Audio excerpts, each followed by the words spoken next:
Salut, bienvenue dans ce nouveau numéro du Trait d'Union. On a fait quelques kilomètres aujourd'hui, on est à Bulle, en Gruyère, au musée gruyérien. Pourquoi? Parce qu'une nouvelle exposition y voit le jour, ça s'appelle Naturalisation, fabrication des Suisses et des Suissesses. Et en fait, c'est le fruit d'un travail, d'un projet de recherche mené à l'université de Neuchâtel. On part à la rencontre des deux personnes qui sont à la racine de ce projet, à savoir Janine Deinden, professeure en études transnationales, et Anne Christol, doctorante au FNS NCCR On the Move et commissaire de cette exposition. Il y a quelques années, on a travaillé sur la question de naturalisation, où Anne Christol justement avait aussi participé. Et puis les résultats nous ont semblé de mériter d'être diffusés de manière plus largement.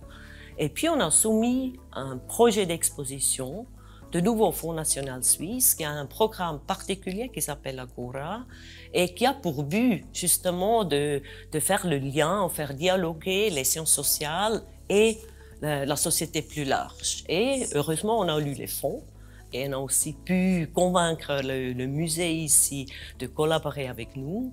Et c'est ainsi finalement qu'on arrive aujourd'hui à cette exposition. Donc tout d'abord, dans une première phase, avec le photographe Francesco Ragusa, on a fait une enquête de terrain ici dans la région en Gruyère. Donc on a rencontré les commissions de naturalisation. Francesco Ragusa a pris des photos, a photographié les lieux, a photographié les membres des commissions de naturalisation. Et puis de mon côté aussi, j'ai fait des entretiens avec ces personnes. Et puis sur cette base-là, ensuite en collaboration avec l'équipe du musée, avec un scénographe, avec une graphiste, on a pu créer cette exposition. On a pu recréer cette procédure, ce parcours ici dans le musée de la procédure de naturalisation. Nous vivons dans des sociétés, je dirais, post-migratoires qui sont très diversifiées et c'est peut-être vraiment le moment de se poser la question, mais qu'est-ce que ça veut dire être suisse? Passion Prof, c'est notre nouvelle rubrique, vous le savez désormais, qui fait la part belle aux passions parfois inattendues des membres du corps enseignant de l'université de Neuchâtel. Sur ce coup-là, on part à la rencontre de Loris Petris. Le directeur de l'Institut de langue et civilisation française nourrit une passion sans limite pour les arts martiaux japonais. Regardez. Dans les arts martiaux, ce qui est fascinant, c'est que c'est une découverte de soi-même. C'est une pratique et une recherche très proche de la musique. On découvre des questions de rythme, de souffle, de beauté, d'efficacité aussi, d'économie d'énergie, de gestion du temps et de l'espace. Mais là, on le fait dans l'action, face à une action vigoureuse, face à des attaques qui sont faites avec des armes en bois derrière moi, qui représentent des armes réelles, comme ce sabre, mon sabre, avec lequel je pratique. Ce lieu est fermé, mais évidemment, comme pour les personnes qui pratiquent derrière nous, le but est que l'apport de cet art très ancien à l'intériorité des personnes, eh bien que ça sorte du dojo, que ça serve en dehors dans la vie quotidienne. Évidemment pas directement à se défendre, mais simplement à vivre mieux, à un peu plus respecter les autres, à un peu plus observer les choses autour de soi, à un peu plus communiquer. Tout ça fait partie de l'art, évidemment. Christina Kitsos est conseillère administrative à Genève. Ça veut dire qu'elle est membre de l'exécutif de la cité de Calvin. Elle dirige un département qui compte 670 collaboratrices et collaborateurs. Un peu plus tôt dans sa vie, celle qui a grandi à Chaux-de-Fonds a suivi des études à l'UNINE en français, philo et journalisme. Écoutez son conseil qui lui a permis d'arriver là où elle en est dans sa vie aujourd'hui. Christina Kitsos. Le plus important, c'est de pouvoir abattre les différentes barrières ou frontières finalement qu'on porte soi-même en soi. C'est là qu'on arrive vraiment à transformer chaque faiblesse en force et à faire en sorte qu'on s'épanouisse librement dans nos choix personnels, professionnels et de pouvoir les conjuguer vraiment comme on l'entend. Intéressé par des études universitaires? Attention, le délai approche pour démarrer au semestre d'automne. Ce délai est fixé au 30 avril. Quelques nouveautés du côté des formations avec par exemple le bachelor en sciences des données, une formation interdisciplinaire hébergée par la faculté des sciences.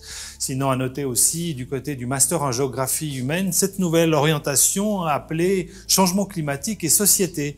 On peut encore citer l'ITTS, l'Institut de travail social transdisciplinaire, hébergé par la faculté des sciences économiques. Barbara Valdis est la nouvelle directrice de cet institut. Écoutez. L'Institut transdisciplinaire de travail social est un centre d'excellence pour la recherche et la formation au niveau suisse. C'est la première fois en Suisse que des étudiants et étudiantes qui sortent avec un master d'une HES en travail social peuvent accéder directement à une formation doctorale.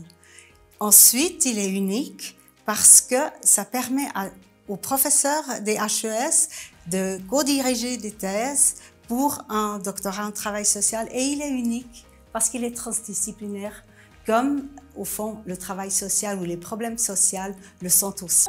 Le challenge Microcité, c'est reparti. Ce concours s'adresse aux étudiantes et étudiants de l'UNINE, de la HEARC et du CPLN. Il se tiendra du 6 au 9 septembre prochain. Pour rappel, ce sont 10 défis soumis par 10 entreprises et institutions de la région. À la clé, une valeur globale de prix de 5 000 francs. Inscription et renseignements sur www.challenge-microcité.ch. Du côté des publications, on partage avec vous ce mois-ci La Suisse romande et ses patois, un ouvrage réalisé par Dorothée Aquino-Weber et Maglone Sauzé. Cet ouvrage donne la parole aux 3 groupes qui fondent l'existence et les réflexions autour des patois en Suisse romande, à savoir les pratiquants eux-mêmes, les officiels aussi, ou encore les scientifiques, les chercheurs et les chercheuses, que sont notamment les sociolinguistes et les dialectologues que l'on croise assez souvent dans les couloirs de l'université. On partage avec vous également cet ouvrage de l'historienne Mélanie Huguenin-Virchaud, Les sages-femmes de Suisse romande au cœur d'une politique de contrôle. C'est un travail dont on a déjà parlé, une immersion dans la vie des femmes, des sages-femmes au XVIIIe et XIXe siècle. À la base, un travail de master en histoire qui est devenu cet ouvrage. Ces 2 livres sont aux éditions Alfil. Voilà, c'est tout pour ce trait d'union. Nous, tant qu'on est là en Gruyère, on va aller s'acheter des meringues et de la double crème. Si cette expo vous intéresse, c'est à voir jusqu'au 16 octobre prochain. Toutes les infos sont en ligne sur www.musée-gruyérien.ch. Salut!